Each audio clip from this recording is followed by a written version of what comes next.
नमस्कार दोस्तों, मैं हूं अंजलि। स्वागत करती हूं आप सभी का आपके अपने YouTube channel Bharat GK with Anjali में। और आज की अपनी क्लासेस होने वाली है एसएससी एमटीएस की 38 नंबर की क्लासेस। यहां तक का सफ़र अभी तक का बहुत ही अच्छा रहा है। आज सभी ने बहुत सपोर्ट किया है और अभी तक की जितनी भी क्लासेस हैं उसमें से भी बहुत सारे क्वेश्चन आए हैं। तो आप सभी का धन्यवाद, आप सभी ने इतनी सराहना दी है सारे वीडियो के लिए। चलिए शुरुआत करते हैं आज के इस नए सेशन की। अगर साथ ही आपने मुझे इंस्टाग्राम पे फॉलो नहीं किया है तो ज़रूर करें। अंजलि भारत जी की 0968 ये मेरी आईडी है। इस पे भी मेरी जो जर्नी है बहुत ही अच्छी चल रही है, क्योंकि देखिए जब मैं इस पे पढ़ाने के लिए आई उससे पहले मेरा ऐसा कोई इंस्टाग्राम अकाउंट नहीं था, नहीं यानी कि मेरे को कोई शौक नहीं था। उसके बाद में ही मैंने कुछ ना कुछ करना शुरू किया है उस पर, तो हर कुछ वीडियो में डालती रहती हूँ, तो आप ज़रूर मुझे उस पर भी फॉलो कर लीजिएगा। चलिए शुरुआत करते हैं आज के इस नए सेशन की। पहला प्रश्न आ चुका है आपकी स्क्रीन पे। और आज का जो सेशन है, अगर आने वाले 1-2 दिनों में आपकी एग्ज़ाम है तो आप इस प्रकार इस सेशन को लेना जैसे आपका कोई टेस्ट चल रहा हो या आप कोई पेपर दे रहे हो। जैसे अभी तक आज जो भी क्वेश्चन आपको कंप्लीट करवाऊंगी उसमें से आपको चेक करना है कि कितने क्वेश्चन आपके सही होते हैं। और एंड में जब पूरा सेशन खत्म हो जाए उसके बाद आप मुझे कमेंट करके जरूर जाइएगा कि आपके कितने क्वेश्चन सही हुए हैं। चलिए शुरुआत करते हैं पहले प्रश्न से। हड़प्पा किस नदी के किनारे स्थित है? और आज के जो क्वेश्चन हैं वो इसी प्रकार के हैं, यानी कि आपकी जो अभी एग्जाम चल रही है उसी एनालिसिस के तौर पे है। हड़प्पा किस नदी के किनारे स्थित है? तो हड़प्पा स्थित है रावी नदी के किनारे। रावी नदी के किनारे स्थित है हड़प्पा। अभी हड़प्पा की अगर मैं बात करूं तो हड़प्पा जो फैला हुआ है उसका फैलाव कितना किलोमीटर का है और किन किन एरिया में आता है पूछा जाए तो आप कंफ्यूज मत होइएगा। पंजाब से पाकिस्तान, क्या है? पंजाब से पाकिस्तान। लगभग इसकी किलोमीटर लंबाई है 49 किलोमीटर के आसपास। अपने इधर का और उनको एरिया का देखो 42 भी लिखा हुआ मिलेगा, पर 49 किलोमीटर जो है इसकी टोटल एरिया होने वाला है हड़प्पा का। अभी बात करेंगे दूसरा क्वेश्चन यहाँ से कौन सा बन सकता है। हड़प्पा की अगर मैं बात करूँ तो हड़प्पा की जो खोज करी थी हड़प्पा, इसकी खोज कौन करता है? तो 1921 में की गई थी इसकी खोज। और करता कौन है? दयाराम साहनी। दयाराम साहनी। देखिए ये दयाराम साहनी और राखलदास बनर्जी जो हैं आपको बहुत कंफ्यूज करेंगे एग्जाम में। होता क्या है, एक आ जाएगा मोहनजोदड़ो, दूसरा पूछा जाएगा हड़प्पा। कभी कभी सही जोड़ी मिलान में भी पूछ लिया जाए तो आपको कंफ्यूज नहीं होना है। मोहनजोदड़ो की अगर बात करें तो उसकी खोज कौन करते हैं? राखलदास बनर्जी करते हैं। कौन करते हैं? मैं यहाँ लिख देती हूँ मोहनजोदड़ो, और इसको मोहनजोदारो भी कहा जाता है। मोहनजोदड़ो इसकी खोज करते हैं राखलदास बनर्जी। राखलदास बनर्जी। राखलदास बनर्जी। और खोज करते कब हैं? तो ये खोज करते हैं 1929 के अंदर। और ये वाली जो खोज हुई है 1921 में हड़प्पा की खोज होती है। चलिए, और बाकी तो मैं ऐतिहासिक दृष्टि से जो भी चीज़ें हैं महत्वपूर्ण, इससे पहले वाले जो वीडियो अपन ने कंप्लीट किए हैं उसमें बहुत सारा उनके बारे में बताया है। चलिए नेक्स्ट की अगर मैं बात करूं, बाकी नदियां भी मैं आपको पढ़ा चुकी हूं। सतलज नदी, चिनाब, रावी, सिंधु, ये क्या है? इसकी सहायक नदियों में से एक है सिंधु नदी की। भारत का सबसे बड़ा उत्पादक है, यानी कि विश्व में क्या स्थान रखता है या सबसे अधिक कौन सी चीज का जो उत्पादन करता है वो भारत। अभी बात कर रहे हैं भारत सबसे बड़ा उत्पादक है, तो भारत में सबसे ज्यादा उत्पादन होता है अभ्रक का। अभ्रक का देखिए, अभ्रक तो भारत में होता ही है। इसके अलावा जो आपको ऑप्शन में देखने को मिल रहा है लोहा, तांबा, चांदी। अब इनके बारे में भी अगर पूछ लिया जाए चांदी का उत्पादन देश कौन सा है, दूसरा आ जाएगा तांबे का, फिर लोहे का। तो आप ये भी याद रखिएगा। लोहे की अगर मैं बात करूं तो लोहे का सबसे बड़ा उत्पादन कौन सा आ जाएगा? ऑस्ट्रेलिया। ऑस्ट्रेलिया आ जाएगा। ऑस्ट्रेलिया क्या करता है? सबसे अधिक लोहा यहाँ पे पाया जाता है। तांबे की अगर मैं बात करूं तो तांबा सबसे ज़्यादा कहाँ पे पाया जाता है? चिली में पाया जाता है। कहाँ पाया जाता है? चिली में। और रेड चिल्ली, ग्रीन चिल्ली, ये मिर्ची वाली चिल्ली नहीं है, सिर्फ चिल्ली है ना। तो चिल्ली आपको याद रखना है। चिल्ली में सबसे ज़्यादा क्या पाया जाता है? तांबा पाया जाता है। नेक्स्ट की अगर मैं बात करूं, अभ्रक मैं आपको बता चुकी हूँ भारत के अंदर पाया जाता है अभ्रक। और चांदी की अगर मैं बात करूं तो मैक्सिको। मैक्सिको में मैक्सिको में पाया जाता है। क्या पाया जाता है? चांदी सबसे अधिक। और अगर सोने की मैं बात करूँ तो सोने में पहला स्थान कौन रखता है? चीन। देखिए सोने से संबंधित दो एग्जाम में क्वेश्चन आएंगे, दोनों ही अलग अलग टाइप में। सबसे अधिक सोने की खदानें यानी कि जहाँ पे ये सोना वगैरह ज़्यादातर मिलता है आपको, तो वो आ जाएगा आपका दक्षिण अफ्रीका। और अगर आपसे पूछा जाए सबसे अधिक विश्व भर में अभी तक कौन नंबर 1 पे चल रहा है सोने के उत्पादन में, आप देख लीजिए, क्योंकि उत्पादक की बात कर रहे हैं ना, तो इसमें नाम आ जाएगा चीन का। और ये लगातार तीसरी बार अभी भी नंबर 1 पे चल रहा है चाइना। चलिए आगे बढ़े। चाइना हर चीज में आगे, कीड़े मकोड़े खाने में भी आगे हैं, वायरस फैलाने भी आगे हैं, हर चीज में आगे है। देखिए आप भी इस चीज को। चलिए नेक्स्ट है, गोबी का रेगिस्तान किस पर्वत पर स्थित है? गोबी, गोबी का शाब्दिक अर्थ क्या होता है? पूछा गया है आपके एग्जाम में कि गोबी का शाब्दिक अर्थ क्या होता है। तो गोबी का शाब्दिक अर्थ क्या होगा? इसका अर्थ हो जाएगा जल रहित। क्या हो जाएगा? जल रहित। ये नाम क्या है इसका? एक मरुस्थल है, रेगिस्तान है। क्या है? रेगिस्तान है। और रेगिस्तान का नाम आते से ही आपके दिमाग में क्या आता है? रेत आती होगी। रेत के अलावा वो जो क्या कलर होता है? येलो कलर होता है लगभग। रेतीला एरिया आपको याद आता है। वहाँ दूर दूर तक कहीं पे भी आपको पानी नहीं नजर आएगा। दूसरा क्या आएगा दिमाग में?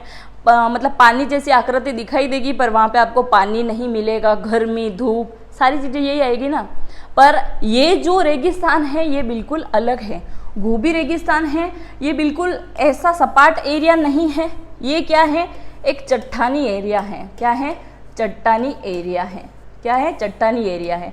और चट्टानी एरिया तो है ही है, जल रहित है, फिर भी ठंडा एरिया है। क्या है? ठंडा एरिया। यानी दूसरे जितने भी मरुस्थल है, जैसे थार मरुस्थल हो गया है, इसके अलावा सहारा मरुस्थल हो गया है, ये सब अलग चीज़ें हैं। गोबी मरुस्थल की बात अलग है। ये क्या है?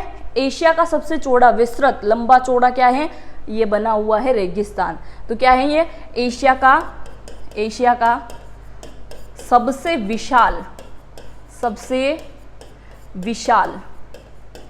विशाल क्या है? मरुस्थल है। ऐसे ही तो क्वेश्चन आपको कंफ्यूज करते हैं। अभी आपसे पूछ लिया जाएगा सबसे ऊंचा बांध कहाँ पे है, सबसे बड़ा बांध कौन सा है, सबसे चौड़ा बांध कौन सा है, जिसकी लंबाई ज़्यादा है वो वाला बांध कौन सा है, इसका निर्माण किसने करा है। यानी क्वेश्चन तो एक ही टाइप में बन रहा है पर इसके आंसर क्या है, हर टाइप में अलग अलग आ जाएंगे। तो इसी प्रकार से आपको एग्जाम में कंफ्यूज करेंगे, जो कि आपको कंफ्यूज नहीं होना है। अभी तक आपने अगर सारी क्लासेस अटेंड नहीं करी हो ना एमटीएस की, तो जरूर अटेंड करिएगा। मैंने उसमें अनुच्छेद, संविधान, नृत्यकार, जितने भी क्वेश्चन अभी तक बनने वाले हैं सब कुछ कंप्लीट करवाया है। और इसी प्रकार की एडिशन चीजें बताई है ताकि एग्जामिनर किसी भी प्रकार से अगर क्वेश्चन को घुमा फिरा के पूछेगा ना, फिर भी आप इसका तोड़ मोड़ के आंसर दे पाओगे। बात यहाँ पे हो रही है, ये एशिया का सबसे विशाल क्या है, मरुस्थल है, और साथ ही में ही ये क्या है, 5वां सबसे बड़ा मरुस्थल है। 5वां सबसे बड़ा मरुस्थल है, सबसे बड़ा, 5वां विश्व के अंदर ये स्थान रखता है। और अपने यहाँ का, भारत का तो राजस्थान के अंदर है, सभी जानते हैं थार। और राजस्थान का जो मरुस्थल है उसमें बहुत सारी चीज़ें ऐसी हैं जो वाकई में घूमने लायक हैं। अगर आप नहीं गए हो राजस्थान के मरुस्थल को देखने के लिए तो जरूर जाके आइएगा, आपको बहुत ज़्यादा पसंद आने वाला है। ये मरुस्थल ऐसे ही नहीं सिर्फ रेतीला एरिया दिखाई दे रहा है, बहुत सारी ऐसी चीज़ें हैं जो आपने कभी नहीं देखी होगी, वो भी आपको वहाँ पर देखने को मिल जाएगी। चलिए गोबी की बात खत्म करते हैं। और गोबी का मतलब मैंने बता दिया था, जल रहित होता है। आपके एमटीएस में पूछा गया था गोबी रेगिस्तान का अर्थ क्या है। चलिए तो ये है कहाँ पे है, तो ये अगर आपसे पूछा जाए तो ये आ जाएगा हिमालय के अंदर। हिमालय के अंदर अरावली पर्वतों की अगर मैं बात करूं तो अरावली पर्वत आपको देखने को मिलेंगे राजस्थान के अंदर। और सतपुड़ा रेंज की अगर मैं बात करूं, सतपुड़ा पर्वत, तो ये महाराष्ट्र और महाराष्ट्र के साथ साथ में मध्य प्रदेश में आपको ये देखने को मिलेंगे। क्लियर है? आगे बढ़े। नेक्स्ट है वह राज्य जो जलाशयों द्वारा सिंचाई में अग्रणी राज्य है। जलाशय क्या होते हैं, पानी को इकट्ठा करना है ना, उसके बाद में क्या है, पिलाई कराना है खेतों वगैरह को।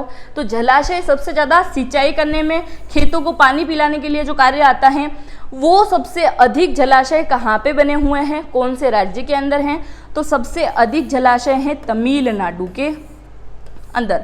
तमिलनाडु के अंदर क्या है, सबसे अधिक जलाशय हैं।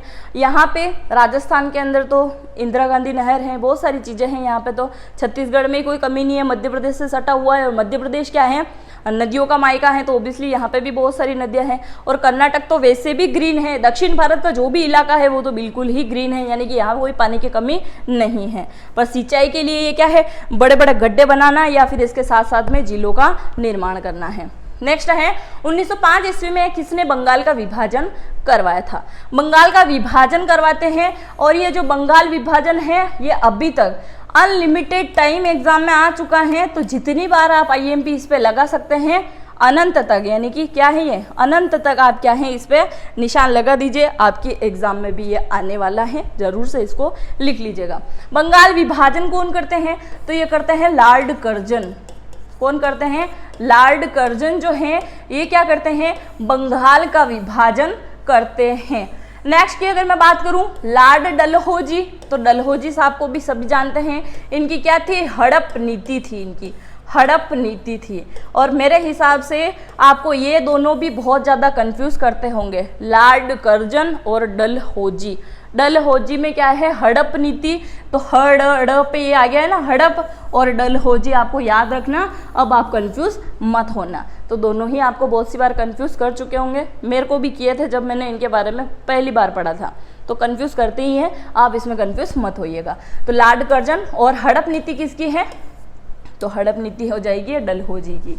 नेक्स्ट की अगर मैं बात करूं कि नेक्स्ट क्वेश्चन में क्या है, इरविन, और इरविन साहब को भी सभी जानते हैं, गांधी इरविन समझौता हुआ था, गांधी और इरविन समझौता, दोनों के दोनों भी मैं आपको पढ़ा चुकी हूँ 1930-31 के अंदर। चलिए आगे बढ़े। नेक्स्ट है सिकंदर भारत में किस नदी को पार करके आया था। कौन सी नदी को पार करके आए थे, सिकंदर साहब आए थे व्यास नदी को पार करके। कहाँ से आए थे ये, तो ये आते हैं ग्रीक से, ग्रीक से आते हैं। किसके शासनकाल में आते हैं, ध्यानंद के शासनकाल में आते हैं, ध्यानंद के शासनकाल में। कब आते हैं, 304 से 5 के अंदर आते हैं। क्या करते हैं, पहली बार आक्रमण करते हैं ध्यानंद के इसमें, गणानंद बोलो ध्यानंद बोलो एक ही आदमी है, तो ध्यानंद के इसमें आ जाते हैं सिकंदर साहब, और ये इस पर आक्रमण कर देते हैं, व्यास नदी को ये क्या है पार करके आते हैं। बाकी अगर मैं आपसे पूछूं, सतलज, ब्रह्मपुत्र, सिंधु तीनों का उद्गम है जो मानसरोवर के निकट ही होता है, यानी कि तिब्बत से ही होता है। सबका अलग अलग है, जैसे हम सिंधु का बात करें, सिंध कबाब आ जाएगा, ब्रह्मपुत्र का इसी के पास में आ जाएगा तिब्बती एरिया, सतलज का भी यही एरिया है। तो सीधा से याद रखना है, तिब्बत एरिया मानसरोवर के पास में ही तीनों नदियों का क्या है उद्गम होता है। नेक्स्ट है, गांधी जी ने 1932 में आमरण अनशन तब शुरू किया जब ब्रिटेन के प्रधानमंत्री ने घोषणा की थी। प्रधानमंत्री ने घोषणा कर दी थी तो इन्होंने क्या है आमरण अनशन शुरू कर दिया था, है ना। गांधी जी की ये अच्छी खासियत थी या बुरी खासियत थी वो तो आप ही जानते हैं, आप कमेंट करके बताइएगा। ये क्या करते थे, अपनी बात को मनवाने के लिए जब भी कुछ हुआ, अगर किसी ने बात नहीं मानी, दूसरे वो क्या है अपनी बातों पर अड़ जाते थे, उनको मनाने के लिए सीधा सा इनका तरीका था आमरण अनशन। आपको पता है जब उनकी मृत्यु हुई थी तो उसके 12 से 15 दिन पहले भी उन्होंने एक अनशन किया था, आमरण अनशन। उसके बाद तो उनकी मृत्यु हो चुकी थी, पर इन्होंने क्या है लगातार काफ़ी समय इन्होंने आमरण अनशन किए हैं, और जब तक इनकी बात नहीं मनवाई जाती है, जब तक नहीं मान जाता सामने वाला इनकी बात, तब तक इनका क्या है अनशन जारी रहता था। तो गांधी जी ने 1932 में आमरण अनशन तब शुरू किया जब ब्रिटेन के प्रधानमंत्री ने घोषणा करी थी कि दलित वर्गों के लिए विधानसभा में आरक्षित होगी, क्या होगी, सीटें आरक्षित होगी। और इससे पहले विधानसभा में कोई भी सीटें नहीं थी। बात कर रहे हैं 1932 में ऐसा हुआ था, और सीटें आरक्षण देने की बात लागू हो चुकी थी 1935 अधिनियम के अंतर्गत, यानी 1935 में ये क्या है कानून पूरी तरीके से पास हो चुका था। और पहली बार अगर आरक्षण की मैं बात करूं तो दलित या निम्न वर्ग, बिल्कुल नीची जो वर्ग था उनको, जैसे एसटी एससी को जो भी दिया गया है ना, एसटी एससी मैं उन्हीं की बात कर रही हूँ, उनको जो आरक्षण दिया गया था 1935 के अंदर, और सबसे पहले मिलने वाला आरक्षण था 27%। अब आप बोलेंगे कि अभी तो इनको आरक्षण ज्यादा दिया जाता है, यानी कि 33% अभी इनको आरक्षण दिया जाता है। पहले की मैं बात कर रही हूं, जब पहली बार आरक्षण दिया गया था वो 27%, बाद में बढ़ाकर 33% कर दिया गया था। और इसी सिलसिले में क्या हुआ था, पूना पैक्ट भी आया था, पढ़ा होगा आप सभी ने, मैंने पढ़ाया है काफी समय। पूना पैक्ट, जिसमें क्या होता है, डॉक्टर BR अम्बेडकर जी आते हैं और इनके साथ में आते हैं अपने गांधी जी। कौन आते हैं, अपने गांधी जी आते हैं। तो गांधी जी और डॉक्टर BR अम्बेडकर, इन दोनों के मध्य क्या होता है, पूना पैक्ट होता है। और इसमें ये मांग रखते हैं कि कहते हैं कि ये जो प्रतिशत है 27%, इसको और बढ़ा दिया जाए और इस आरक्षण को बढ़ा दिया जाए। उसको बढ़ाने के बाद में कितना कर दिया गया, 33% अभी तक कर दिया गया है। आप मुझे कमेंट करके बताएंगे ये ST/SC वालों के लिए है या नहीं सवाल, वो अपने ऊपर ले या ना ले। मेरा कहने का सीधा सा मतलब इतना है, क्या देश में आरक्षण होना चाहिए या नहीं होना चाहिए? आरक्षण पूर्णतः प्रतिबंधित होना चाहिए या ये जैसा चल रहा है वैसा ही होना चाहिए? आपकी जो भी राय है आप मुझे कमेंट बॉक्स में ज़रूर लिख के बताइएगा, मुझे भी पता चले कि कौन क्या सोचता है, मतलब किस प्रकार से सोचता है इस आरक्षण को लेके। चलिए आगे बढ़े। नेक्स्ट है, कौन सा राजवंश अपनी नौसैनिक शक्ति के लिए प्रसिद्ध था? नौसैनिक शक्ति, अभी तक जितने भी शासक हुए हैं ना, वो किसी न किसी प्रकार से क्या है, अलग अलग टाइप से प्रसिद्ध हुए हैं। कोई मतलब क्या बोलते हैं, स्वर्णिम काल किसका रहा है, कोई खेल कूद के लिए प्रसिद्ध है, कोई चित्रकला के लिए चल रहा है, कोई बाजार नियंत्रण के लिए चल रहा है, कोई अपनी शक्तियों के लिए, कोई क्रूर राजा था। तो ऐसी चीजें हुई हैं। तो राजवंश नौसैनिक के लिए जो प्रसिद्ध था वो आ जाएंगे चोल वंश। और चोल वंश कहाँ के शासक थे? तो ये थे दक्षिण भारत के। कहाँ के थे? दक्षिण भारत के ये शासक थे। और इसी के साथ में अगर आपसे मैं पूछ लूं कि इनके जो हैं संस्थापक कौन थे, प्रमुख संस्थापक अगर आपसे पूछे जाए तो मैं एक एक करके बताती हूँ। गुप्त वंश के संस्थापक, क्योंकि आपको पता है 3 नंबर आपके MTS में कवर करवाएंगे, 3 नंबर पूरे बड़े मायने रखते हैं। 3 नंबर 0.001 भी बड़ा मायना रखता है, यहाँ 3 नंबर की बात हो रही है। और प्रमुख जो संस्थापक हैं, समाज के संस्थापक तो आएंगे ही, मैं बात कर रही हूँ प्रमुख जो गुप्त वंश वगैरह जितने भी वंश हैं, इनके संस्थापक जो हैं ये भी आपको पूछे जाएंगे। तो आप अच्छे से इनको याद रखिएगा, पढ़ा चुकी हूँ मैं इनके बारे में भी। गुप्त वंश की मैं बात करूँ तो श्री गुप्त क्या है, इसकी स्थापना करते हैं गुप्त वंश की। गुलाम वंश की मैं बात करूँ तो कुतुबुद्दीन ऐबक आते हैं। कुतुबुद्दीन ऐबक सभी जानते हैं इन भाई साहब के बारे में, बहुत पढ़ाया है मैंने। चोल वंश की मैं बात करूं, दक्षिण भारत के शासक थे विजयालय, और इन्हीं के द्वारा क्या किया गया है, चोल वंश की क्या है, स्थापना करी गई है। एक मंदिर है दक्षिण भारत का बड़ा प्रसिद्ध है, वो इसकी स्थापना करते हैं चोल वंश के शासक। आप मुझे कमेंट करके बताएंगे वो प्रसिद्ध मंदिर कौन सा है, क्योंकि उसका नाम भी मैंने काफ़ी समय आपको बताया है। और मुगल वंशज की मैं बात करूँ तो बाबर आ जाएगा, बाबर ने किया था इसकी स्थापना। चलिए आगे बढ़े। नेक्स्ट है, मनसबदारी प्रथा किसने शुरू करी थी? मनसबदारी प्रथा शुरू किसने करी थी? ये मनसबदारी प्रथा शुरू करते हैं अपने अकबर साहब, यानी कि तीसरी पीढ़ी किसकी है ये? मुगल वंशज की। मुगल वंश की क्या है, तीसरी पीढ़ी आते आते बहुत अच्छा सुधार हो चुका था। मनसबदारी की अगर बात करें, मनसबदारी प्रथा, ये मनसबदारी जो है ना, नजर करने की बात हुई थी, जिसमें क्या है, अकबर क्या करता था, दूसरे जितने भी राजा महाराजा जो भी हुआ करते थे अपने भारत के, ये आए कहाँ से थे, काबुल से आए थे ना। तो अब ये क्या करते थे, इनको अपने अधीन करने के लिए, इसका एक मेन लक्ष्य था कि पूरे हिंदुस्तान पे इसका राज हो। तो ये जहाँ पे भी जाता था वहाँ पे क्या करता था, युद्ध करता था। अगर वो युद्ध में हार गया तो उसको क्या करता था, उसका राज्य वापस लौटा दिया जाता था। और उसको लगता था अगर यहाँ पे विवाह स्थापित करना चाहिए तो वो विवाह स्थापित करता था। और विवाह स्थापित करने के बाद उसको ये पूर्णतः यकीन हो जाता था कि अब उसके साथ में कोई भी किसी भी प्रकार की गद्दारी नहीं हो सकती है। तो वो क्या है, जहाँ पे भी जाता था लगभग हर जगह वो क्या करता था, विवाह स्थापित करता था। इसकी बात कर रहे हैं अकबर की। और अकबर क्या करता था, उन राजाओं को वापस उनका राजकार्य लौटा देता था। बस उनको ये पता चल जाता था कि अब इनके ऊपर जो राजा हैं वो रहेगा। जैसे आप देखिए, अभी राज्य के अंदर क्या होता है, मुख्यमंत्री है। मुख्यमंत्री का शासन तो हो ही रहा है, पर केंद्र में कौन चलता है? प्रधानमंत्री है, राष्ट्रपति जी है, उन्हीं की चलती है ना। तो इसी प्रकार अकबर का शासनकाल रहा था, जिसमें क्या है, अलग अलग शासक अपना अपना कार्यभार अच्छे से संभाले, और इन्हीं के बीच में इन्होंने एक शुरुआत कर दी थी मनसबदारी प्रथा, जैसे 5,000, 2,000, 3,000। तो हर पद के हिसाब से अलग अलग टाइप से क्या है, मनसबदारी सौंपने का इसने कार्य कर दिया था। तो मनसबदारी प्रथा का शुभारंभ कौन करते हैं? अकबर करते हैं। इनके शासनकाल में हिंदू मुस्लिम दोनों ही एक होने लगे थे। हिंदू मुस्लिम क्या है, हिंदू मुस्लिम एक होने लगे थे, और इन्होंने जो अच्छे कार्य किए हैं उनमें से बहुत सारी चीज़ें हैं। इन्होंने तीर्थ कर हटाया, जजिया कर हटाया, इबादत खाने इन्होंने बनवाए, बहुत सारी चीज़ें इन्होंने करवाई थी। चलिए, शेरशाह सूरी की अगर मैं बात करूं, शेरशाह सूरी तो ये क्या थे, इन्होंने भी एक ऐसी पालिका बनवाई थी। क्या बनवाई थी? पालिका बनवाई थी, जिसके अंदर क्या है, जैसे धर्मशाला इसको बोल सकते हैं, इनके शासनकाल में इसको पालिका बोली जाती थी। ऐसी धर्मशालाएं बहुत सारी इन्होंने बनवाई थी, जिसके अंदर क्या था, राहगीर आराम से उसमें आराम कर पाए, रेस्ट कर पाए। तो इसके लिए इन्होंने अच्छा सराहनीय कार्य किया था। ग्राह ट्रंक रोड का भी ये निर्माण करवाते हैं, और चौसा का युद्ध लड़ते हैं ये बाबर के साथ में, बाबर हुमायूं के साथ में, शायद हाँ बाबर या हुमायूं के साथ में। औरंगजेब की अगर मैं बात करूं तो औरंगजेब ने भी बहुत सारे ऐसे कार्य करवाए हैं, और औरंगजेब भी क्या है, मुगल वंश का शासन रहा है, मुगल वंश का शासक रहा है औरंगजेब।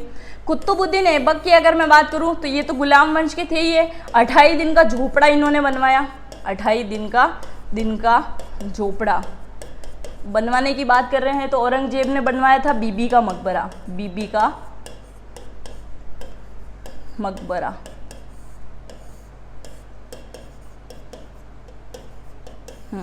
हुमायूं के साथ में लड़ाई करी थी। किसने लड़ी थी? शेरशाह सूरी ने हुमायूं के साथ में चौसा का युद्ध लड़ा था। चलिए आगे बढ़े। नेक्स्ट है, गुलाम वंश का संस्थापक कौन था? तो मैंने बता दिया है, गुलाम वंश का संस्थापक कुतुबुद्दीन ऐबक, और इसके बाद में आते हैं अपने इल्तुतमिश साहब, और इनके बाद में चलता ही रहता है, फिर रजिया सुल्तान आ जाती है, रजिया, और गियासुद्दीन तुगलक। तो ये तुगलक वंश के संस्थापक हो जाएंगे। आगे बढ़े। नेक्स्ट है, शेरशाह सूरी इतिहास में किस रूप में प्रसिद्ध है? देखिए, शेरशाह सूरी से अभी तक सबसे ज्यादा रिपीट चलने वाला प्रश्न उनका ग्राह ट्रंक रोड है, चौसा का युद्ध है, दोनों ही बड़े फेमस है।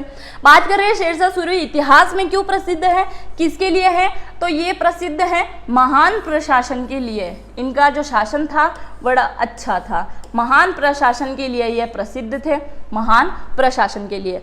दूसरे ऑप्शन की अगर मैं बात करूं, बाजार नियंत्रण व्यवस्था, तो बाजार नियंत्रण व्यवस्था थी अलाउद्दीन खिलजी।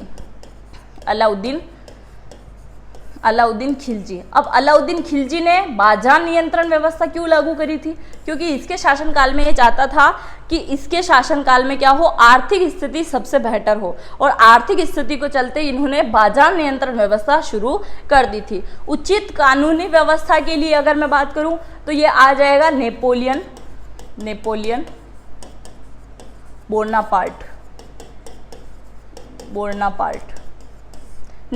बोनापार्ट जो हैं, इनके शासनकाल में सबसे उचित कार्रवाई होती थी, सीधा संपर्क था, और उचित कानूनी कार्रवाई के लिए बड़े फेमस है। प्रमुख मंत्रीगण की अगर मैं बात करूं तो प्रमुख मंत्रीगण के लिए जाने जाते हैं अकबर, और इनके मंत्रीगण की अगर मैं बात करूं तो प्रमुख 9 रत्न थे इनके शासनकाल में, जो अलग अलग कार्य से बड़े महत्व रखते थे। चलिए नेक्स्ट है, एलोरा और एलिफेंटा में कृतिशैलकृत चित्र हैं, ये किसके लिए प्रसिद्ध हैं? तो ये राष्ट्रकूट के लिए ये बड़े प्रसिद्ध हैं। और एलोरा और एलिफेंटा की गुफा की अगर मैं बात करूं तो ये आ जाएगी महाराष्ट्र के अंदर। कहाँ पे है ये? अजंता, एलोरा, एलिफेंटा सब कहाँ पे हैं? महाराष्ट्र के अंदर हैं। चलिए नेक्स्ट क्वेश्चन है अपना, भारत का वह राज्य जो सामान्य नमक का सबसे बड़ा उत्पादन है। देखिए, नमक का उत्पादन भारत में होता है, बड़े पैमाने पे कौन से राज्य से होता है ये आपसे पूछा गया है। तो भारत में सबसे अधिक गुजरात पैदावार करता है, किसकी? नमक की। नमक में पहले नंबर पे है गुजरात। कितने प्रतिशत यहाँ से नमक का उत्पादन होता है? तो यहाँ से होता है 71%, 71%। दूसरा अगर आपसे पूछूं दूसरे नंबर पे कौन आता है तो अपना राजस्थान आएगा, आपड़ो राजस्थान या मारो राजस्थान। ये ठीक इसका विपरीत है, 17%। नेक्स्ट की अगर मैं बात करूं तमिलनाडु, टॉप 3 ही याद कर लेना आप। तो तमिलनाडु की अगर मैं बात करूं तो ये उत्पादित करता है 11%। टोटल 3 आपको याद रखने हैं और ये क्या करते हैं, देश में अच्छा स्थान रखते हैं नमक उत्पादन के लिए। चलिए नेक्स्ट है, कौन सा देश हीरो की कटाई के लिए जाना जाता है। हीरो की कटाई अपने भारत में भी है बहुत सारी फैक्ट्रियां, हीरा फैक्ट्री जो इसको बोलते हैं। हीरे को क्या है, तराशा जाता है, उसको कटाई करके अच्छा आकार दिया जाता है। तो कटाई की बात हो रही है, कौन सा देश जो है हीरो की कटाई के लिए बड़ा फेमस है, तो दक्षिण नीदरलैंड आ जाएगा। क्या आ जाएगा, नीदरलैंड, ये इसके लिए बड़ा प्रसिद्ध है। और दक्षिण अफ्रीका किसके लिए प्रसिद्ध है, सभी जानते हैं, सोने के लिए, सोने के लिए प्रसिद्ध है। यहाँ पे सोना आमतः पाया जाता है। नेक्स्ट है, मलयालम किस भारतीय राज्य की भाषा है। मलयालम, तो मलयालम कौन से राज्य की भाषा आ जाएगी, ये आ जाएगी केरल की। केरल की क्या है, मलयालम भाषा है। तमिलनाडु, आंध्र प्रदेश, तेलंगाना, अगर इन तीनों की बात करूं तो इनकी लैंग्वेज क्या है, तमिल है। क्या है, तमिल लैंग्वेज है इनकी। देखिए तमिलनाडु में तो तमिल लिखा हुआ है, आप समझ जाएंगे। आंध्र प्रदेश सबसे पहले भाषा के आधार पर अलग हुआ था, तमिलनाडु तमिली लैंग्वेज यहाँ बोली जाती है आंध्र प्रदेश के अंदर। और सबसे पहले जितने भी 28 राज्य है, सबसे पहले अलग होने की मांग कौन करता है, आंध्र प्रदेश करता है। उसके बाद में आंध्र प्रदेश से ही अलग हुआ है तेलंगाना, तो यही लोग हैं, मतलब सेम ही लैंग्वेज चलती है। 2014 के अंदर ये हो चुका था, तो ये भी अलग हुआ है। तो आप देखिए सब में लैंग्वेज सेम ही बोली जाती है। अभी मध्य प्रदेश से अलग हुआ था छत्तीसगढ़, तो भी लैंग्वेज वही है। झारखंड, बिहार से झारखंड अलग हुआ तो भी लैंग्वेज वही है। बस आप देखिए मुंबई, गुजरात अलग हुआ तो गुजराती लैंग्वेज बिल्कुल सटी हुई है, बिल्कुल अलग है। तो इसी प्रकार से आपको सारी चीज़ें याद रखना होगा। चलिए समझ में आ रहा है ना, अगर समझ में आ रहा है तो चैनल को जरूर सब्सक्राइब करें, बेल आइकन को भी क्लिक करें, इंस्टाग्राम पे भी मुझे फॉलो करें, लाइक भी करके जाएं, कमेंट भी करके जाएं। और कुछ बचा तो नहीं है, शायद नहीं। तो जितनी भी चीज़ें मैंने बोली हैं जरूर करके जाइएगा, और कुछ हो ना हो लाइक करके कमेंट जरूर कर दीजिएगा। चलिए नेक्स्ट है, भारत के किस शहर में सबसे बड़ा प्राणी उद्यान है, यानी कि चिड़ियाघर है। चिड़ियाघर का अर्थ क्या होता है, आप मुझे बताइए। चिड़ियाघर का अर्थ क्या होता है। चिड़ियाघर का अर्थ ये नहीं कि सिर्फ वहाँ पे चिड़ियों का ही पालन होगा, चिड़िया वहाँ पाई जाएगी। देखिए चिड़ियाघर का अर्थ क्या है, सारे पशु पक्षियों का क्या है, वहाँ पर संरक्षण किया जाए, और इस प्रकार संरक्षण किया जाए कि कोई भी पर्यटक अगर वहाँ घूमने के लिए आए आराम से उनका दर्शन करके जा सके बिना किसी छेड़छाड़ के। दूसरा, उनकी चिकित्सा की अच्छे से आरामदायक योजना वहाँ पे हो, अच्छा कार्य वहाँ पे हो, उसको कहा जाता है चिड़ियाघर। ये भारत में कहाँ पाया जाता है, तो ये है पश्चिम बंगाल, और ये कोलकाता के अंदर स्थित है। कहाँ पे है, कोलकाता के अंदर स्थित है। सबसे बड़ा प्राणी उद्यान है ये चिड़ियाघर। गुजरात की अगर मैं बात करूं तो ये है गिर नेशनल पार्क। गिर नेशनल पार्क, तो गिर नेशनल पार्क में भी क्या है, ये राष्ट्रीय उद्यान है ना, तो इसमें भी वही चीजें हैं, पशुओं का अच्छे से संरक्षण करना। मध्य प्रदेश में कान्हा किसली, बांधवगढ़, बहुत सारी चीजें हैं, कान्हा किसली। और राजस्थान की मैं बात करूं तो केवला देव हैं, केवला देव, और घाना पक्षी। इसमें क्या है, साइबेरियन सारस उड़ के आते हैं, साइबेरिया से आते हैं, बहुत लंबी यात्रा करके आते हैं। देखिए उनको पता नहीं कहाँ से मैप पता है, साइबेरियन सारस जो आते हैं साइबेरिया से, वो उड़ के आते हैं। वो सारस बीच में कहीं पे भी रुकते हैं, रेस्ट करते हैं, दाना पानी की उनकी व्यवस्था रहती है, पर वो पहुँचते सीधा अपने सटीक लोकेशन पे है। आप देखिए उनको किसने बताया है कि यहीं पे आना है। बहुत सारे नेशनल पार्क है ना भारत में, दूसरी जगह भी जा सकते हैं, वहाँ नहीं जाते हैं, सिर्फ यहीं आते हैं। चलिए आगे बढ़े। नेक्स्ट है, ब्रिटिश ईस्ट इंडिया कंपनी ने भारत में अपना पहला कारखाना किस शहर में स्थापित किया था। किस शहर में स्थापित किया था। अंग्रेज आना शुरू हो गए थे, कब आए थे, शाहजहां या जहांगीर के शासनकाल में, जहांगीर के शासनकाल में आ गए थे। और जहांगीर के शासनकाल में एक नियम था, है ना, ये घंटी है ये। इस घंटी को अगर कोई भी आके आधी रात में भी बजा के चला जाएगा ना, तो उसको आधी रात में भी न्याय मिलेगा। ये उनके शासनकाल का प्रावधान हुआ करता था। अब क्या है, जहांगीर के शासनकाल में आ गए, और अपने हिंदू मुस्लिम कोई भी बोलो, अपने भारत के लोग तो है ऐसे ही हैं। मतलब क्या है, उनको न्याय दिलाना है, क्या करना, फैक्ट्री डालने वाले हैं, उनको बता दिया कि जहांगीर कभी भी मना नहीं करेगा। अगर आपने वो रात में वो जाके घंटी बजा दी, बुला दिया, तो आपका न्याय होगा। वो सारी चीज़ें चल के इन्होंने क्या किया था, टॉमस रो भाई साहब आ गए थे और उन्होंने घंटी बजाई और फिर इनका न्याय हो गया।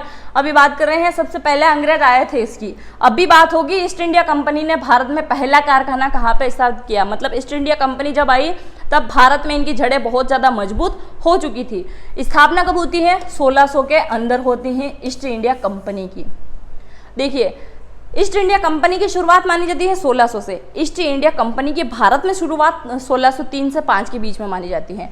ईस्ट इंडिया कंपनी ने भारत में अपना पहला कारखाना कहाँ पे शुरुआत करी थी? तो सूरत के अंदर पहला, दूसरा मछलीपट्टनम के अंदर, और फिर तीसरे नंबर पे मुंबई, दिल्ली, पश्चिम बंगाल, ये तो सभी आ जाएंगे।